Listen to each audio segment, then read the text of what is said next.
Bes, saan tayo magkakape? Sa Hidden Cafe, Bes. Ay, bet ko yung mga hidden cafe na yan. Tara na. Bes, nasaan na tayo? Malapit na, Bes. Bilisan mo na, tara na. Ay, Ayan, papasok tayo dyan sa punong yan. ano? Papasok tayo dito? Oo, Bes, hidden nga, di ba? Sige na, huwag ka na maarte. Bes, ano na? Kanina pa tayo naglalakad. Sakit na pa ako. Nasaan na tayo? Malapit na talaga, Bes. Trust the process. Bes, nasaan na tayo? Pilipinas pa ba to? Parang nasa Encantadia na tayo ah. Malapit na. Ayan na ang Eiffel Tower, oh. Ayaw nga, Eiffel Tower! Ano, Bes, saan na? Ayan, pasok tayo sa gate na yan. Dito sa gate na to? Oo, Bes, buksan mo na. Bes, sure ka ba? Baka trespassing na tayo ah. Hindi yan, ganyan talaga yung design ng cafe. Bes, sure ka ba? Parang bahay na to ng ibang tao eh. Dahil mo sinasabi, pumasok na nga tayo. Sure ka ba, Bes, cafe to? Here's your order, ma'am. Ay, thank you po. Cafe nga. O, di ba? Sabi ko naman sa'yo, eh. Sarap. Hindi man ako nilagay sa mundong dito para sa'yo. Para nakatingin ang buong daigdig pag ako'y yakap-yakap mo.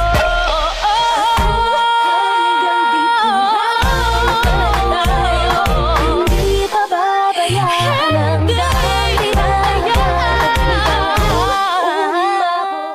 Class, hindi makakapasok ang next teacher nyo. May sakit daw siya. Yes, free time. Oo, pero behave lang kayo dahil may next subject pa kayo. Scarlett, maglista ka ng noisy. Ako na naman ang bida sa classroom na to. Lo, bakit siya yung maglilista? Isa din naman yan sa mga maiingay. Ah, ganon. Hoy! Bakit mo ka nilista? Ngayon nyo ko subukan. Psst, pre, open. Magpataas na tayo ng rank. Sige pre, basta ayusin mo lang ha. Oo. Pre, habulin mo! Nagbabackdoor oh! 1 point ka na, Miguel. Lo! Yun! Panalo!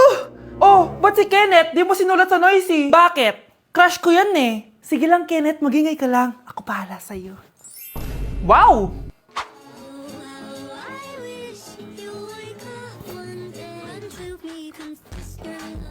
Ayun, walang nagbago. Ano yan, before and before? At least ako, may 10,000 followers ako. Eh kayo, gumagamit lang naman kayo ng auto likes. Ew. Bes, kumalma ka.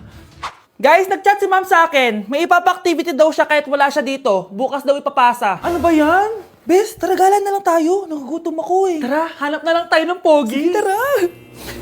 Psst, pre, tara kating na lang tayo. Huwag na natin gawin yan. Tara, tara. Hoy! Saan kayo pupunta? Iniwan niyo ako dito. Uwi na nga lang din ako. Hello, class! So, paano ako magtuturo niyan? Guys, birthday na ni Kay! Happy birthday, Kay! Birthday na ni Kay! Birthday na ni Kay! Kaso may kailangan ako sabihin sa'yo, Kay. Papasok ako! Hindi ko pala kayang umabsent, guys. Bakit? Pag bumagsak ba ako, may magagawa ba si Kay? Kay, binabawi ko na yung sinabi ko dati na pupunta ako sa birthday mo. It's a prank! Hindi mo kilala yung teacher ko, Kay. Yung isang absent na yan, malaking bagay na yan. Hindi ko kayo pipilitin kung ayaw niyong pumasok, pero ako papasok ako. Ang masasabi ko lang sa mga papasok ngayon, tapos na yung maliligayang araw natin. Pwede bang mag-restart na lang ulit sa bakasyon? Sige na, tatanggapin ko na. Napapasok na talaga ako. 4:40 na at 7 a.m. yung pasok ko, so tara na guys, pasok na tayo. Kay, kung ako sa'yo, i-move mo na lang yung birthday mo ng Sabado para makapunta kami lahat. Totoo ba to? Napapasok na ako. Hindi to totoo, hindi to totoo. Over. Sige na, alis na ako.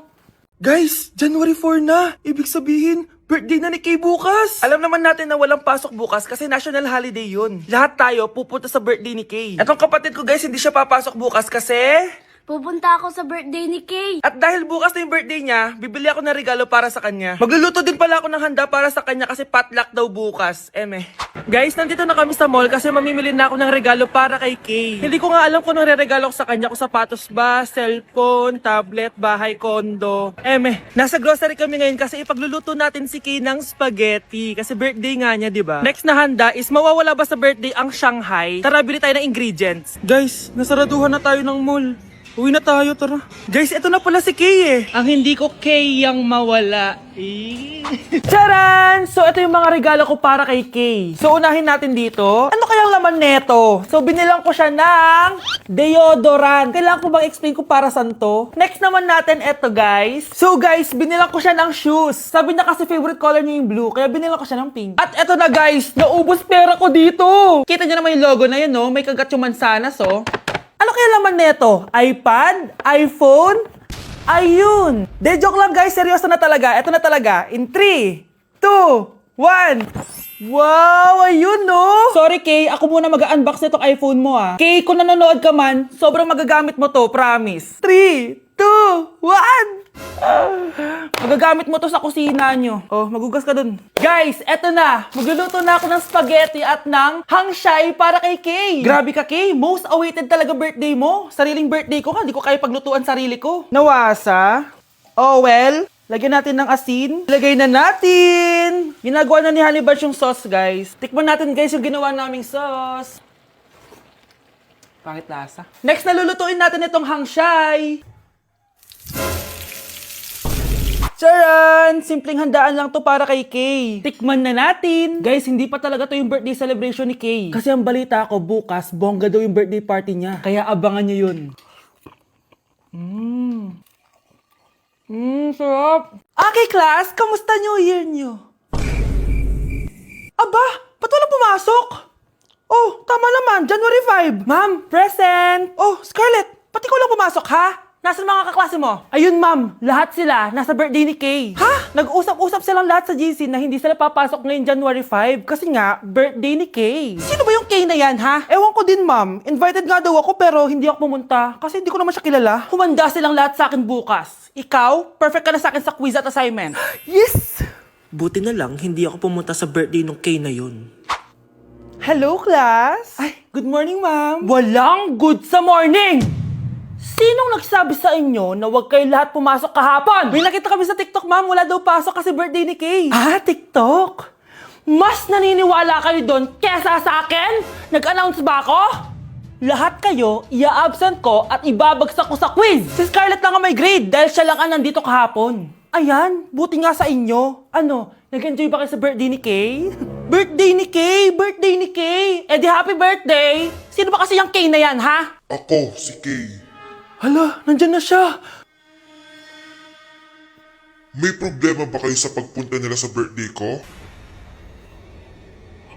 Dahil hindi kayo pumunta sa birthday ko, mamalasin kayo ngayong 2026. Ha? Sa akin dapat yung 2026 eh! Hindi! Hindi! Hindi! Guys, finally, mapapakita ko na sa inyo yung bagong bahay namin. Matagal ko nga pala itong tinago sa inyo. Grabe, dati pangarap ko lang magkabahay. Pero sobra-sobra ang binigay ni Lord. Kung di siguro ako nag-TikTok dati, hindi ko mabibili ito, guys. Ito yung bunga ng mga pinaghirapan ko. Kaya tara, samahan nyo ako, itutur ko kayo. So, ito yung itsura niya sa pagpasok, guys. Labas pa lang, mapapawaw ka na agad. Tara guys, pasok tayo. Hoy! Hoy! Hoy! Sino ka? Responsive ka! Ba't nandito ka? Uy, galis na tayo dito. It's a prank, guys! Hindi talaga sa akin tong bahay. Pero sana in the future, makabili din tayo ng gantong bahay. Yun lang. Bye-bye! Yuck! Ang cheap naman ng uniform nila. Mukhang maasim. Walang class. 2025 na, Android pa din ang cellphone. Kahit siguro Messenger, naglalag dyan. Ang ganda nga ng uniform, ang sasama naman ng ugali. Naka-iPhone ka nga, talo ka pa din naman sa ML. Ipabuhat yarn. Ang baho siguro ng classroom nila, no? Tapos nag-aagawan pa sa electric fan kasi wala naman silang aircon. Feel ko pinapalo sila ng teacher nila kapag nagkakamali sila. Ang boring siguro sa classroom nila. Mas masaya pa rin talaga sa public school, no? Balita ko, mga korap mga magulang niyan. Kaya madaming pera. May araw din kayo, men. Nakatikim na kaya sila ng steak? Feel ko hindi nila afford. Nakatikim na kayo ng pagmamahal sa magulang? Oh, sa pool! How dare you? Isang pitik ko lang, tumba ka na. Pipitik ka pa lang, tumba ka na. Tara na nga. Good morning, class. Bakit ang dami nakadikit sa wall? May ballpen, may walis. Ma'am, uso kasi to. Ididikit mo yung mga bagay gamit yung wall friction. Parang ganito. O, di ba, ma'am? Ano? Wall friction? Hoy! Baka mahulog ka dyan! Kung mga bata to, kung ano-ano kasi nakikita niyo sa TikTok na yan eh. Try ko naman tong calculator. Ang saya! Tingnan nyo, dami ng gasgas ng wall, oh. Tanggalin nyo na yan. Kung hindi, i-absent ko kayong lahat. Guys, si ma'am naman ang idikit natin sa pader. Hoy! Mga walang iya kayo! Ma'am, huwag kang matakot, ma'am! A few moments later. Hoy! Ibaba niyo ako dito! Guys, dismiss na daw tayo, sabi ni ma'am. Uwian na. Hoy! Isusumbong ko kayo sa principal! Ayoko talaga sa kanya. Bes, ayan siya oh, yung pet peeve mo. Hi. Panira ng araw. Okay, class, break time muna tayo. Hala, naiwan kayo bakit kong pagkain? Scarlett, to, may sobra pa ako. Baka gutom ka na. Talaga? Bibigyan mo ako? Oo, ano ka ba? Gusto ko maging close tayo. Parang bumabait tong pet peeve ko ah. Hala, may quiz pala tayo. Bes, sabay tayo mag-review mamaya, ha? Naku, sorry, Bes. Kakain kasi kami ng jowa ko mamaya. Di mo ba kaya mag-isa? Ano ba yan? Ako na lang, sabay tayo mag-review. Tsaka, may reviewer din ako dito, oh. Ayan na naman siya. Sure ka? Ako talaga yung gusto mo kasabay mag-review? Oo naman, ba't naman hindi? Idol nga kita kasi ang talino mo, eh. Sige na nga. Okay, class. Para sa activity natin today, pili kayo ng partner nyo. Bes, partner tayo ah. Sorry na, Bes. Partner na kasi kami ng baby loves ko, eh. Partner na kami ng baby loves ko, eh. Tayo na lang yung partner, Scarlett. Ikaw na naman. Buti ka pa. Gusto mo ako makapartner. Ayan, perfect! Partner kayo ng pet peeve mo. Ha? Bes, pet peeve mo pala ako? After mo siraan sa amin yan, BFF na kayo ngayon? Samantha! Samantha, magpapaliwanag ako. Oh, ba't nandito ka? Pet peeve mo ako, di ba? Umalis ka na. Oo, pet peeve kita. Dati. Kasi ang sungit mo sa akin eh. Tapos palagi mo ako iniinis. Alam mo kung bakit? Kasi gusto kita. Ha? Wala, never mind. Samantha! Nandito ako sa Japan at kakain tayo kasi di ako makatulog, guys. Time check, 1 AM na. Imbis na natutulog, kakain tayo. Buti na lang talaga sobrang lapit lang ng Family Mart sa hotel namin. Ito yung hotel namin, tapos ito lang yung Family Mart. 'Di ba sobrang lapit? Sobrang daming pwedeng bilhin, oh. Daming onigiri, oh. Kuha tayo neto. Mukhang masarap tong chicken and vegetables. Hindi naman ako sobrang gutom. May mga gusto lang ako itry. Kuha tayo netong favorite kong drink. Try naman natin tong blueberry na flavor. Tapos ganito din yung Yakult nila dito. Actually, pampatulog pala to. Akala ko Yakult talaga siya. Ito muna bibilin ko dito. Hanap tayo ng 7-Eleven. Ito guys, may nanap ako 7-Eleven. Parang masarap to, oh. Mukha siya lasagna. Tikman natin. Dito na lang natin siya kainin sa labas. Parang fantasy din kumain dito sa kalsada nila. Sobrang safe dito sa Japan, promise. Unahin na natin tong sushi. Alam nyo ba, kahit maglakad kayo mag-isa dito, sobrang safe, promise. Walang mga haras sa inyo. Walang kriminal, ganyan. Kaya ang sarap maglakad sa labas kasi alam mong safe ka, di ba? Tapos, sobrang babait pa ng mga Japanese. Swear. Pero sabi naman ng ibang Japanese, parang mas lang nila yon, pero ang totoo, ginajudge ka nila. Pero at least, di ba, mabait sila. Di kagaya na pumunta ako ng Hong Kong, sobrang susungit ng mga tao, sisigawan ka pa. Kapag may hinahanap ka, talagang tutulungan ka nila. Tapos palagi sila nakasmile. Kaya promise, Japan talaga yung favorite country ko. Last bite. Okay, next natin tong parang lasagna. Guys, sobrang bango. Sobrang sarap ng itsura niya. Tikman na natin. Ang sarap! Ito din yung gusto ko sa Japan. Sobrang sarap ng mga pagkain nila. Like, promise. Wala pa kami natitikman dito sa Japan na hindi masarap. Kaya every time na pupunta talaga kami dito, promise na yon, natataba kami. Pero okay lang, Japan to eh. Alam nyo, minsan, naisip ko na dito na lang kaya kami tumira. Pero ang naririnig ko sa ibang foreigners na nakatira dito, masaya lang daw dito as a tourist. Pero kung dito ka natitira at mag-work, nakaka-depress daw, ganyan nakakalungkot. Kasi sabi nila toxic daw yung work environment dito. Pero ako, kung titira ako dito, gusto ko forever tourist ako. Inamin natin tong Yakult na nakakaantok. Last bite! Pabalik na ako ng hotel, guys, and inumin na natin to favorite nating drink. Medyo malansa siya, tas maasim. So, yun lang, guys. Bye!